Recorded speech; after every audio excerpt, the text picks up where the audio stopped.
सबको नमस्कार। डॉक्टर महेश, बेंगलुरु से। आपको मालूम है, Siya academy podcast series release कर दिया। पहला पॉडकास्ट सीरीज में हमने पोल्ट्री क्षेत्र से जुड़े श्री किशोर हेगड़े को इंट्रोड्यूस किए थे। अभी फिलहाल हमारा एकेडमी का मकसद है, अब जो एकेडमी एनिमल हस्बेंड्री डिपार्टमेंट में है, मिनिस्ट्री ऑफ फिशरीज और भारत सरकार का यह एकेडमी है। ये इस बार हमने सोचा था डायरी का बारे में करेंगे, डायरी का बारे में करेंगे। तो उसके लिए हमने सोचा एक एक एक, एक शख्सियत को ऐसे लेके आएंगे। We want to get a good person wherein we can introduce him in a better way to give an idea on dairy farming. So this is none other than Mr. Ravindra Nawale. He is from Prithviraj Dairy Farm, Benda village from near Shirdi. Shirdi तो सबको जानते हैं। तो इन्होंने, एक शख्स ने ये क्या कर दिया, he has done a great effort in bringing a distribution and collection and ideas in dairying. इसका मेन की 3 key areas है। he is involved in breeding, he is involved in feeding, he is involved in management. अभी हम जाएंगे, सीधा शिरडी जाएंगे। शिरडी के पास भगवान है और उसके पास बेंडा विलेज है। अभी मैं मिस्टर रविंद्र नवाले को पहले इनवाइट करूंगा। हमारा सिया एकेडमी का द्वारा आपको स्वागत है। नमस्कार। नमस्कार सर। नमस्कार। थैंक यू सर, आपने इधर मुझे अपॉर्चुनिटी दी है और मीन्स सब डेयरी फार्मर्स या सब एकेडमी मेंबर से मिलने किया एक मौका दिया है। इसके लिए मैं आपका शुक्रिया शुक्रिया अदा करता हूँ। Thank you. अभी हम सोचेंगे, पहले आपका क्वेश्चन क्या पूछेंगे सोच रहा था मैंने। पहली क्वेश्चन ये पूछना है, आपका जर्नी क्या है, मतलब किधर से शुरुआत किया, आप किस विलेज से बिलोंग करते हो, पर्सनल जर्नी इधर तक कैसे पहुंच गया, वो थोड़ा बताइए। सर एक्चुअली हमारे यहाँ थोड़ा बफेलो फार्मिंग था पहले, जब मैं एक्चुअली मेरा डिप्लोमा इन सिविल इंजीनियरिंग हुआ है और घर पे कुछ बफेलोस थी और गांव में भी बहुत सारी बफेलोस का फार्मिंग था। तो कॉलेज छूटने के बाद सब जो फ्रेंड्स थे वो डेयरी फार्मिंग करते थे और उनके प्रेशर से आके मैंने वो बोले कि आप एक इधर मिल्क कलेक्शन सेंटर अच्छा नहीं है तो आप शुरू कर दो, हम आपको दूध डालेंगे, आपको आगे चल के बेचो अच्छे से, हम भी दूध तैयार करेंगे, आप कोई डेयरी कोऑपरेटिव या प्राइवेट डेयरी प्लांट को दे दो तो एक अच्छे से बिजनेस शुरू होगा। तो राउंड अबाउट 2008 में मैं इस मिल्क कलेक्शन बिजनेस में आया था और अच्छे से स्टार्ट हो गया। राउंड अबाउट जहाँ पे 500 लीटर्स मिल्क था, तो हमारे मिल्क कलेक्शन सेंटर चालू होने के बाद वो 6000 लीटर्स तक चला गया था।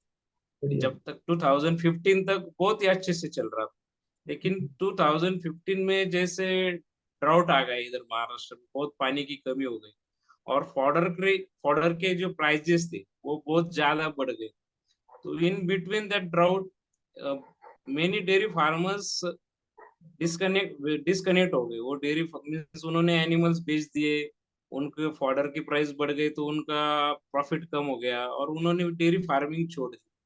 And after that drought, my our milk collections milk was 900 liters per day from 6000. And I thought of what was the main reason with in one drought these people are exiting this business. और मुझे वो बहुत धक्का लगा कि एक तो ऐसे अच्छे से चल रहा था और ये कैसे सब ये हो गया। तो फिर मैंने सोचना शुरू किया कि ये डेयरी फार्मिंग, तो जैसे सब बोलते हैं कि it's an not profitable business.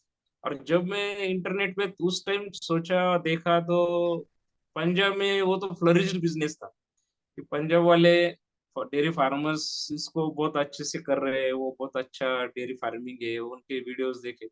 तो मैंने पंजाब का विजिट किया उस टाइम और पंजाब में जाके देखा कि वो अलग क्या कर रहे हैं कि जो महाराष्ट्र वाले नहीं कर रहे। तो उधर जाके पता चला कि वो फॉडर सिक्योरिटी में बहुत अच्छा काम है उनका। वो साल का 6 महीने का फॉडर अपना साइलेज के रूप में स्टोर करके रखते हैं। और अब ब्रीडिंग ये जो अलग ही टॉपिक था, तब तक तो मुझे भी मालूम नहीं था कि वो बहुत सारा काम ब्रीडिंग पे करते हैं कि टॉप जेनेटिक्स एनिमल्स वो अपने फार्म में तैयार करते हैं और फार्म में तैयार होने के बाद वो पूरे इंडिया को बेचते हैं। And that was their main business. और बाकी मैनेजमेंट पॉइंट ऑफ व्यू और हर्ड साइज भी उधर देखी फार्म्स की, बिलो 50 एनिमल्स का कोई फार्म नहीं था। तो ये सब चीजें इधर अगर रिलेट करूँ तो इधर ऐसी कुछ चीजें ही नहीं थी।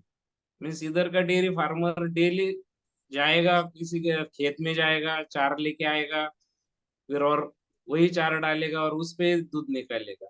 और जब ड्राउट पड़ेगा, सूखा पड़ेगा, तब तो खेत में ही कुछ चारा नहीं रहेगा तो वो डालेगा। तो इसकी वजह से वो इधर प्रॉब्लम में आता था। तो फिर मैंने कुछ फार्मर्स को भी लेके जाके उधर डेयरी फार्मिंग देखा कि ये ऐसे करते, जो मुझे मेरे मिल्क कलेक्शन में दूध देते थे उनको बताया कि ऐसे ये कर रहे तो हम भी कर सकते। लेकिन तब तक उन वो बहुत निगेटिव हो गए थे बिजनेस के बारे में कि ये होगा नहीं। तो मैंने सोचा कि क्यों ना खुद का डेयरी फार्म चालू करे और इनको दिखाए कि मैं कर सकता हूँ, आप करो। तो फ्रॉम मिल्क कलेक्शन मैंने फिर मिल्क मीन्स डेयरी फार्म डालने का सोचा। और फिर मुझे तो मीन्स उतना डेयरी फार्मिंग के बारे में मालूम नहीं था। उसके लिए कुछ मैंने इधर लोकली पुणे में कोर्सेज भी किए डेयरी फार्मिंग के, कुछ इंटरनेट का भी यूज किया और उससे डेयरी फार्मिंग। और पंजाब में हर साल जाता था, जो पीडीएफ का एग्जीबिशन होता था उसमें जाता था। एग्जीबिशन के बाद भी एक 5-6 दिन डेयरी फार्मर्स को मिलने पंजाब में घूमता था। और अब तक मैं राउंड अबाउट 50 डेयरी फार्मर्स को पंजाब की मिल चुका हूँ उनके फार्म पे जाके। तो उनकी मेंटेलिटी क्या है वो बहुत अच्छे से मैं डेयरी फार्म डालने के पहले भी समझ चुका था कि ऐसे ये करते। और मेरा क्रिस्टल क्लियर आइडिया क्लियर था कि मुझे ऐसे महाराष्ट्र में करना है कि फीडिंग आपने जैसे बताया कि ब्रीडिंग करनी पड़ेगी, फीडिंग अच्छी करनी पड़ेगी और टॉप मैनेजमेंट रखना पड़ेगा, तभी डेयरी फार्मिंग सक्सेस हो जाएगी। तो 2018 और 19 में फिर ये पृथ्वीराज डेयरी फार्म चालू हुआ।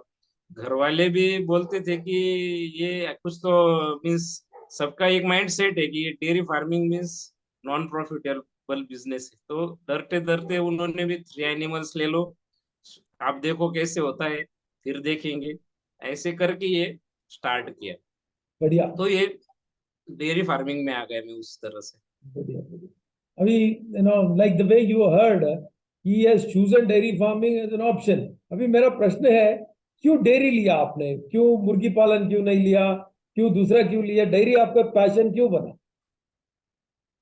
एक्चुअली मिल्क कलेक्शन में था तो वो इकोनॉमिक्स बहुत बढ़िया है।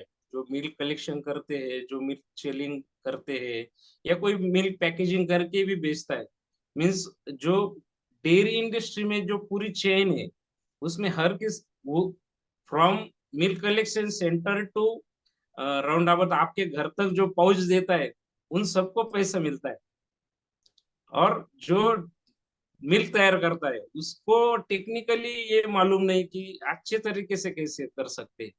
तो मुर्गी का मीन्स हमारे एरिया में इतना ज्यादा नहीं, मेरा बहुत इरिगेटेड एरिया है तो पोल्ट्री का बहुत थोड़ी है। लेकिन डेयरी फार्मिंग थी, लेकिन वो नॉन टेक्निकल लोग ज्यादा करते थे। नॉन टेक्निकल बोले तो एक पिछली जो जनरेशन है वो एक अलग डेयरी फार्मिंग है, और आज की जो डेयरी फार्मिंग है वो अलग डेयरी फार्मिंग है। जैसे मैं बहुत साल अभी इधर भी जब मेरा कोई किधर लेक्चर होता है तो मैं बोलता हूँ कि हमारे दादा ने परदादा ने जब डेयरी फार्मिंग की तब साइलेज नहीं था, तब लूज हाउसिंग नहीं थी, तब मिल्किंग मशीन नहीं था, तब ये चॉप कटर नहीं था। वो एनिमल्स को बांध के रखते थे, खेत में हर रोज जाके चारा लाते थे तो वही डालते थे और हाथ से मिल्किंग करके कैन में दूध डालते। आज की ये 20-25 सालों में dairy farming 360 degree angles turn out हुई है, ऐसे में हमारी सोच। तो जो जो लोग ये चेंज करेंगे वही डेयरी फार्मिंग में टिकेंगे, नहीं तो वही प्रॉफिटेबल होगी। और ये टास्क लेके ही मैंने खुद का फार्म शुरू किया था और उससे आगे बढ़ा हूँ। Thank you. जैसे अभी सुन रहे हैं आप लोग, है ना, डेयरी फार्मिंग भी प्रॉफिटेबल है करके हमारा रविंद्र जी बोल रहे हैं। रविंद्र जी, आप क्या आइडियाज किया प्रॉफिटेबली जाने के लिए? ये प्रॉफिटेबल नहीं है करके बहुत लोग डेयरी फार्मिंग नहीं कर रहे हैं। फिलहाल इस साल में आपको जानकारी होगा, दूध का कमी पड़ रहा है देश में। दूध का कमी होके इन्फ्लेशन हो रहा है, दूध नहीं है बोल रहे हैं। इवन तो हम पूरा ग्लोब में नंबर 1 है। 210 मिलियन मीट्रिक टन ऑफ दूध हम प्रोड्यूस कर रहे हैं। आप देख रहे होंगे रविंद्र जी स्वेट कर रहे हैं क्योंकि उधर 45 डिग्रीज है। 45 डिग्रीज पे भी हम उसको तकलीफ दे रहे हैं। थोड़ा क्षमा मांगता हूँ, क्षमा मांगता नहीं, हूँ। कोई बात नहीं। या अभी देखिए ना, इतना इतना कष्ट मेहनत करके हमारा रविंद्र जी ये कर रहा है, बट फिर क्या हो रहा है, अभी दूध नहीं मिल रहा है। दूध नहीं मिल रहा है क्योंकि हमारा फॉडर का कमी हो रहा है। कई कई कारण है। अभी मैं आपको पूछना चाहता हूँ, क्या आइडिया आपने बनाया इसको प्रॉफिटेबल बनाने के लिए? उसका थोड़ा उत्तर आप बताने से अच्छा है। एक्चुअली जब ये डेयरी फार्मिंग बिजनेस बोलते हैं, तो मैंने देखा कि हर कोई इसको मिल्क मीन्स दूध का धंधा कर रहा है। डायरेक्टली अगर बोले तो मैं दूध का धंधा कर रहा हूँ, इसका दूध का बिजनेस है, ऐसे बोल। तो लेकिन हम ये देखा, जबकि एक्चुअली मैं कभी भी जिधर लेक्चर देता हूँ तो लोगों को पूछता हूँ कि अगर आज 12 तारीख है और आपका 5 तारीख को डेयरी का पेमेंट हुआ होगा, तो आपके खाते में वो है क्या, आपके पास नहीं है? तो सब बोलते हैं कि वो तो 6 तारीख को ही खत्म हो जाता है। अगर वो डेयरी का पेमेंट एक दिन भी अकाउंट में नहीं रहता, और आप सब बोलते कि मैं मिल्क का बिजनेस करता हूँ, तो कुछ तो प्रॉब्लम है कि वो पैसे उनके पास रहते। तो जैसे कि हमने ये सोच आगे रखी कि आपका अगर डेयरी फार्म है, तो आपके डेयरी फार्म से 3 प्रोडक्ट्स निकलते हैं। तो मेनली सबसे अच्छा प्रोडक्ट जो है वो इलाइट हाई जेनेटिक्स वाली गाय, जो आप अच्छे से रेट पे बेच सकते हैं, वो होती है।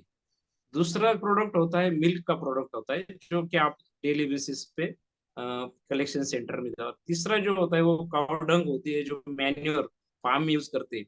अगर इस बिजनेस को ये 3 प्रोडक्ट, अगर आप अपने बिजनेस के ये 3 प्रोडक्ट निकल रहे हैं और ये अच्छे से बेचने हैं, अच्छे से बना के बेचने हैं, ये सोच के हम इस पे काम कर रहे हैं।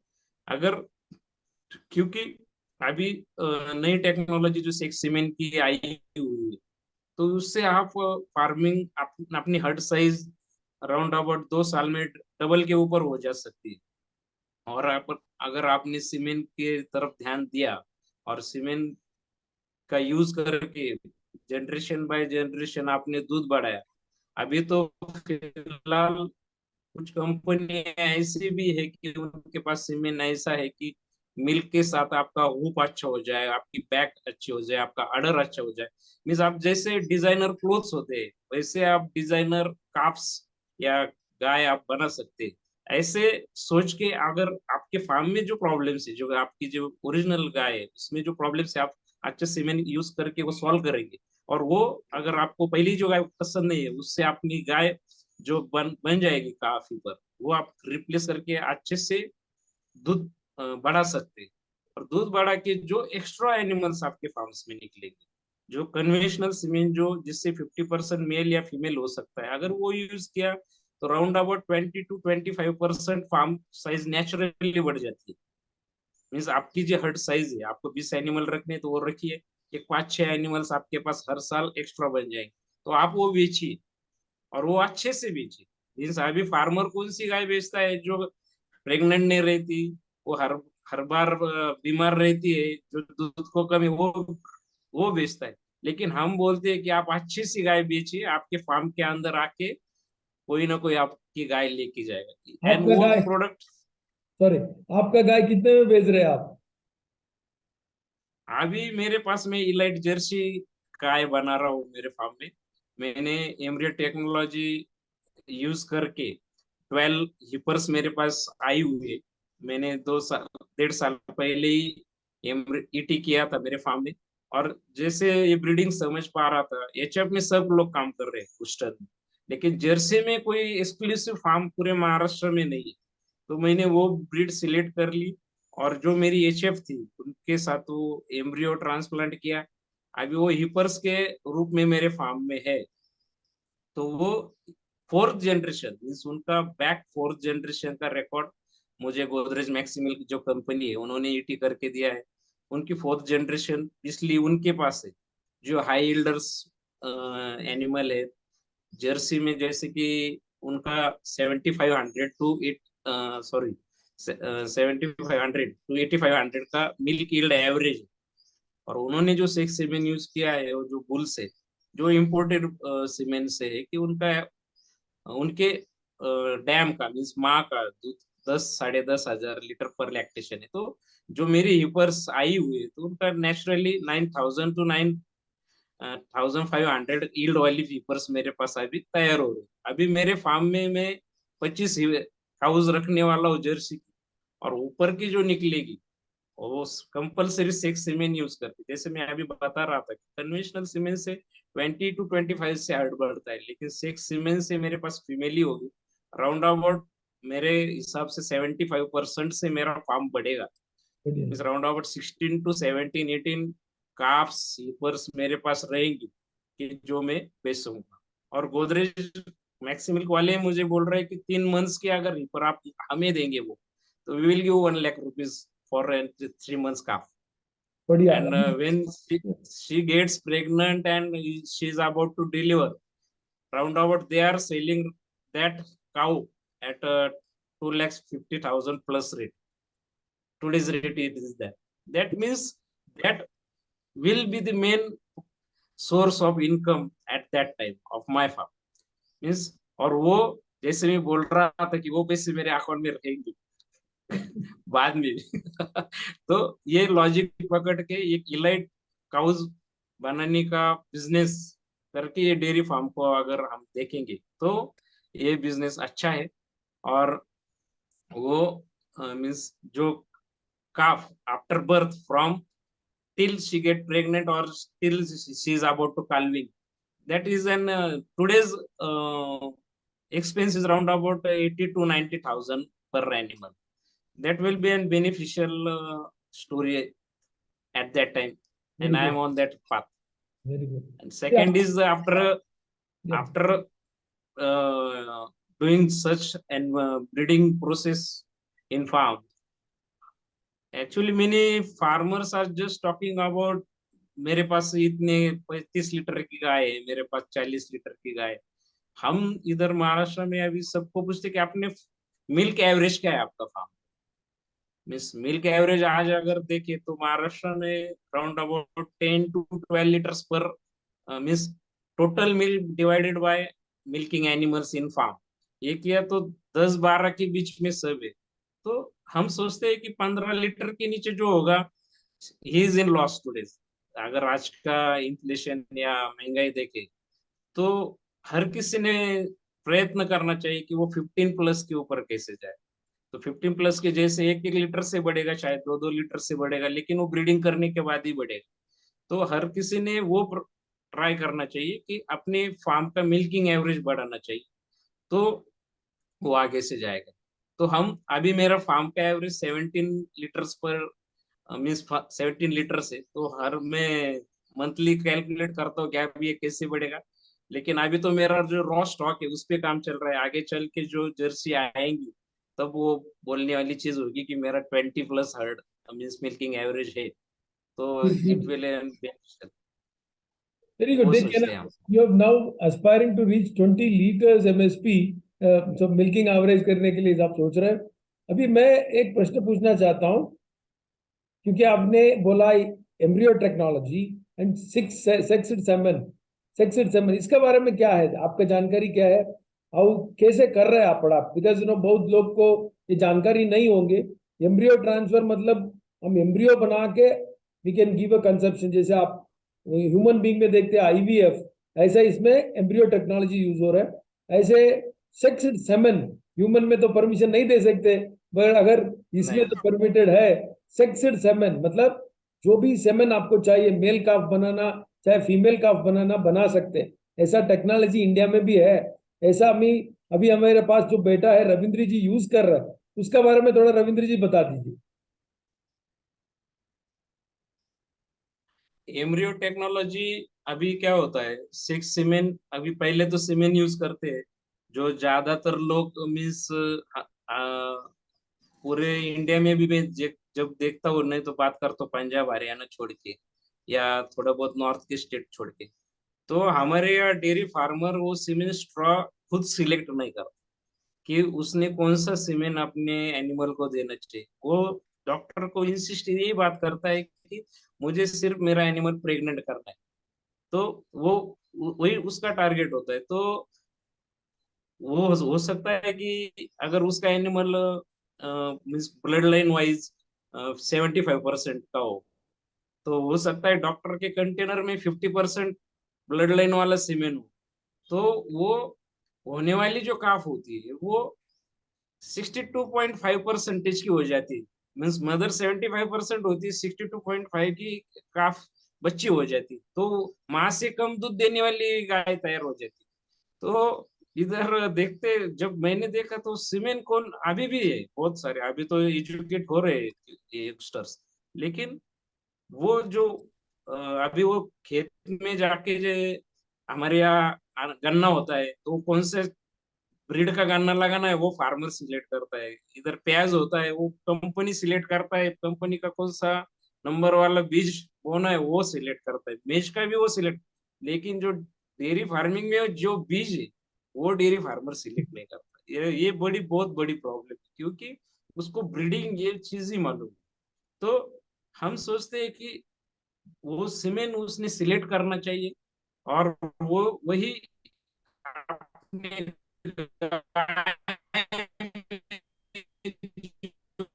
प्रॉब्लम से, जैसे मैं पहले भी अच्छे से स्टडी करके, गूगल है, इंटरनेट है, गाय में है, वो प्रॉब्लम सॉल्व करने वाला सीमेन उसने यूज करना चाहिए। ये पहली बात हो गई सीमेन की। तो पहले ये सीमेन के बारे में बताएं। दूसरी बात, उसके बाद हम उसको बच्चियां चाहिए, उसका फार्म साइज जैसे 70% से बढ़ाना है, उसको फीमेल ही चाहिए, तो वो फीमेल के लिए सेक्स सीमेन यूज करेगा।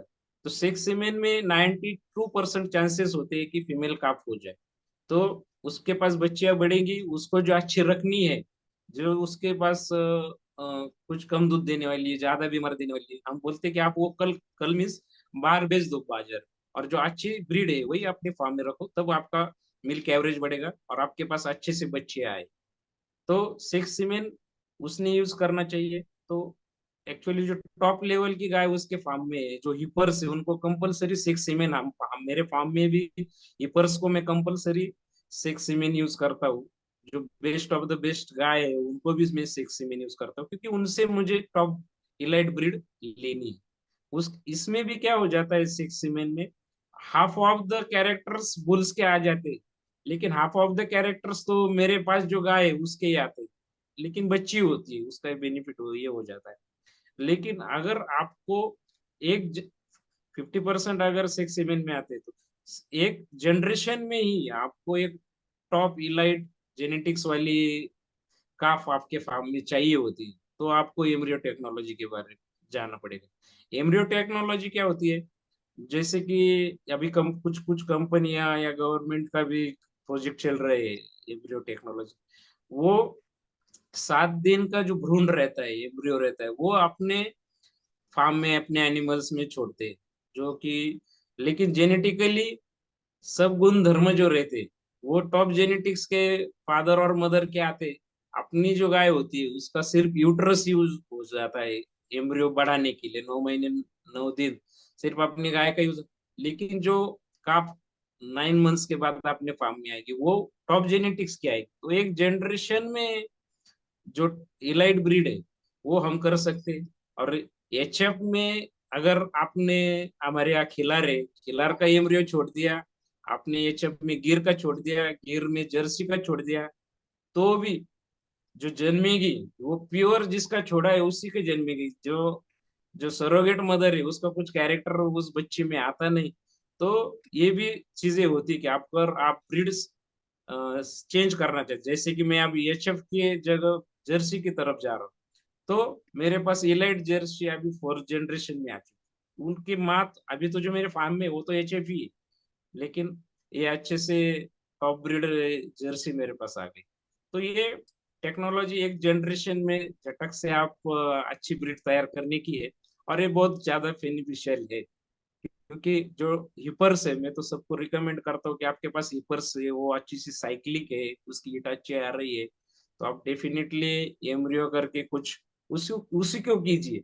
नहीं तो लोग बहुत सारे क्या हो गया, लोगों को लग रहा है कि एम्ब्रियो छोड़ते हैं मतलब डायरेक्टली वो प्रेग्नेंट ही रहने वाली है, लाइव एम्ब्रियो छोड़ रहे हैं। ये भी बहुत मिसकंसेप्शन है, लेकिन अभी धीरे धीरे से सबको पता चल रहा है कि ये एम्ब्रियो क्यों कर रहा है। तो ये अच्छी बात है। अभी ये टेक्नोलॉजी बहुत अच्छे से काम करेगी डेयरी फार्मर्स के लिए, और ब्रीडिंग में बहुत फास्टली हम आगे चल सकते हैं इससे। थैंक यू रविंद्र जी। अभी आगे बढ़ेंगे क्योंकि केवल हम शॉर्टली प्लान किया था, इसलिए अभी क्या करेंगे। अभी आप न्यूट्रिशन में कैसे कर रहे हैं? डेयरी न्यूट्रिशन इज बड़ा चैलेंज बोल रहा है, उसमें आपका प्लानिंग कैसे है? कैसे आप प्लान करते हैं आपका न्यूट्रिशन फॉर दी हर्ड, वो थोड़ा बता दीजिए।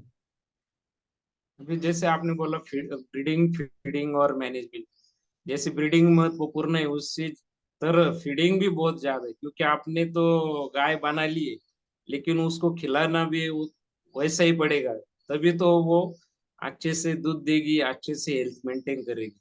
इसके लिए हमने जैसे ड्राई मैटर बेसिस पे अ, हम फीडिंग करते हैं हमारे फार्म।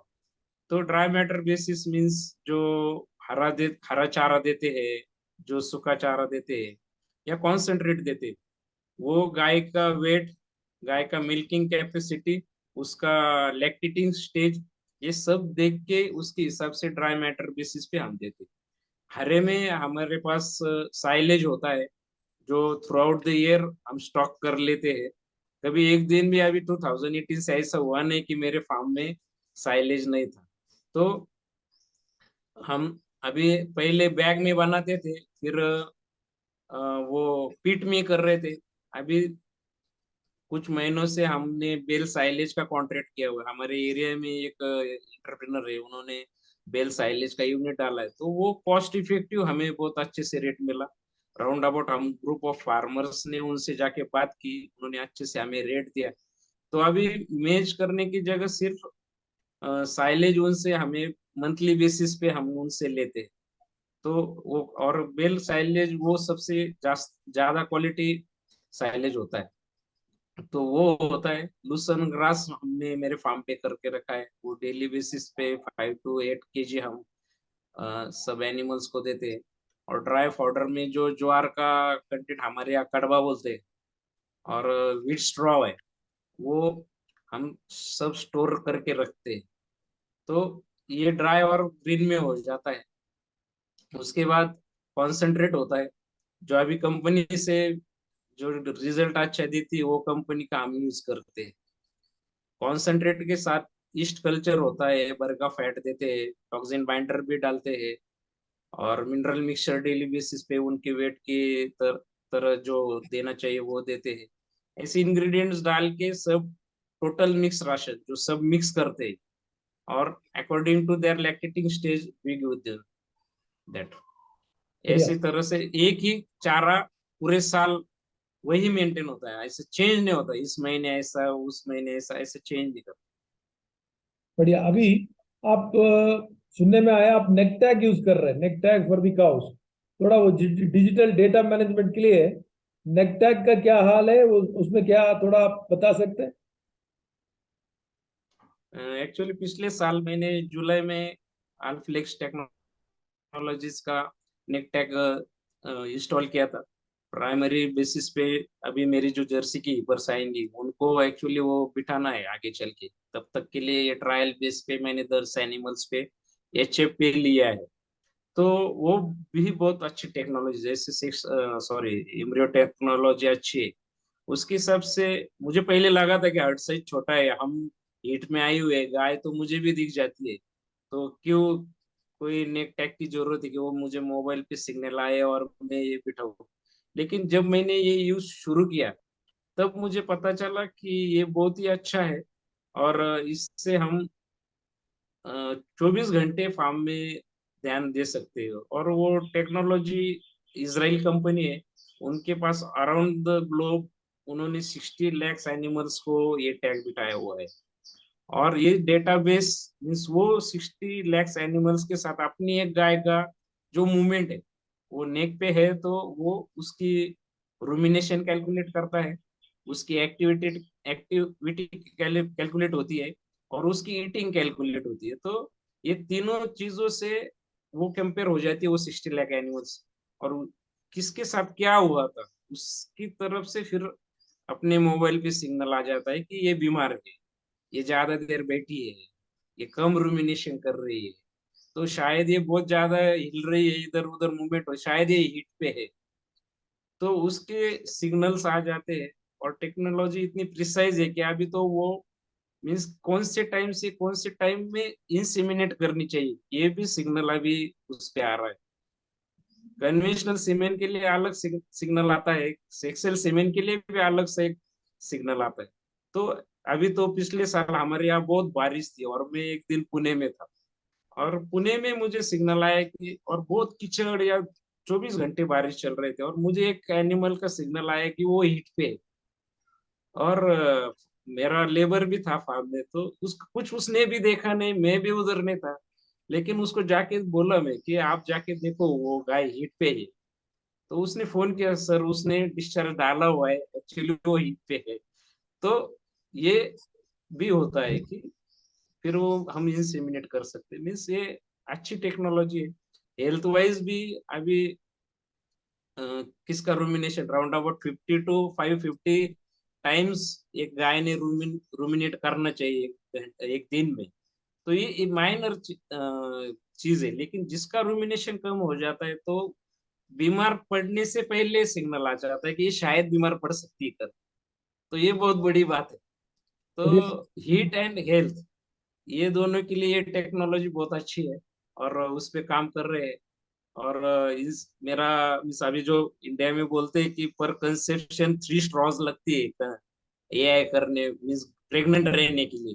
मेरे फार्म का एवरेज 1.4 है। तो बढ़िया। मैं सोचता हूँ कि ये टेक्नोलॉजी मेरे लिए बहुत फायदेशीर हुई है, कंसेप्शन रेट में, हेल्थ वाइज में। फिर उसका हेल्थ इंडेक्स जनरेट होता है, हीट इंडेक्स जनरेट होता है। तो ये बहुत सारी चीजें उसमें आ जाती है। तो बहुत अच्छी टेक्नोलॉजी है।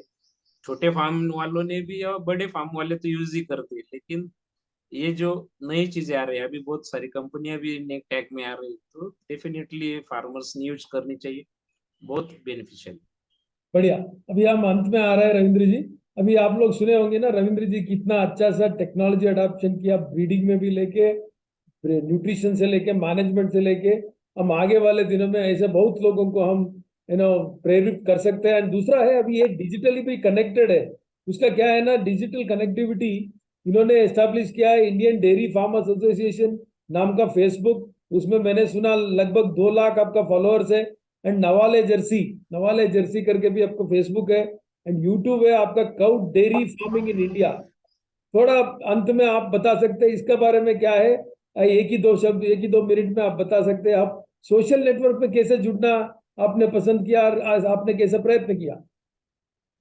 एक्चुअली लॉकडाउन में मैंने मिस, जैसे मैं ये सब चीजें लोगों को बताना चाहता था, शुरू में मैंने यूट्यूब चैनल स्टार्ट किया था। तो मेरे फार्म के एक्सपेरिमेंट्स मीन्स अभी 1 डेढ़ साल से मैं वीडियो डाल नहीं पाया काम की वजह से, लेकिन मेरे एक्सपीरियंस उधर, एक्सपेरिमेंट्स में उधर शेयर करता था। उसके बाद लॉकडाउन में जब हम सब अपने घर में थे, तो एक फेसबुक ग्रुप चालू किया था। उससे पहले भी हम फिजिकली मीटिंग्स करते थे, लेकिन लॉकडाउन में डॉक्टर दिनेश भोसले सर है जो हमारे मार्गदर्शक, उन उनके कांटेक्ट में आने के बाद उन्होंने बोला कि यार आप हर हफ्ते एक वेबिनार रखा करो, हम मैं एक्सपर्ट्स देता रहूंगा, कोई ना कोई टॉपिक लेते रहेंगे। तो हम हर फ्राइडे 8 बजे एक एक वेबिनार लेते थे, एक कोई भी टॉपिक डेयरी फार्मिंग पर लेते थे। तब 500 1000 लोग उस टाइम वेबिनार को जुड़ के वो सुनते थे, और वो हर कोई अपने फ्रेंड्स में रिकमेंड कर रहा है, ये फेसबुक ज्वाइन करो, इसमें बहुत नॉलेज है बहुत। अब ऐसा बढ़ के एक 15 20 हजार वाला ग्रुप आज 2 लाख के ऊपर गए। वो तो वो फेसबुक पे, व्हाट्सएप पे हर डिस्ट्रिक्ट का आईडीएफ का 2 2 3 3 ग्रुप बन गए, एक्सक्लूसिव और स्ट्रिक्टली सब डेयरी फार्मिंग ही उधर डिस्कस करते। और इससे क्या हो गया कि महाराष्ट्र में जो ब्रीडिंग पे काम करने वाले, न्यूट्रिशन पे काम करने वाले अच्छे से डेयरी फार्मर्स एक साथ एक दूसरे से जुड़ गए। अभी कोई एक डिस्ट्रिक्ट से दूसरे डिस्ट्रिक्ट जाता है तो उसको मालूम है उधर कौन सा फार्म अच्छा है, कौन डेयरी फार्मर अच्छा है, और वो भी अभी बोलता है कि मैं आईडीएफए का मेंबर हूँ, मैं ग्रुप का मेंबर हूँ। तो वो 2 घंटे भी दे सकता है उसको सब समझाने में, मैं थैंक ऐसा यू। करता हूँ, आप भी ऐसा थैंक यू रविंद्र जी। करो ऐसे। अभी समय हाँ का अभाव का वास्ते आपका इतना मैं हाँ प्रशंसा करूंगा, हमारा भारत सरकार का वास्ते, भारत सरकार का मंत्रालय, हमारा मिनिस्ट्री ऑफ फिशरीज और एनिमल हस्बेंड्री का वास्ते, हमारा सेंटर ऑफ एक्सलेंस या बेंगलुरु एकेडमी बहुत खुशी होता है आपका जैसा एंटरप्रेन्योर को हम ये प्रस्तुत करना है।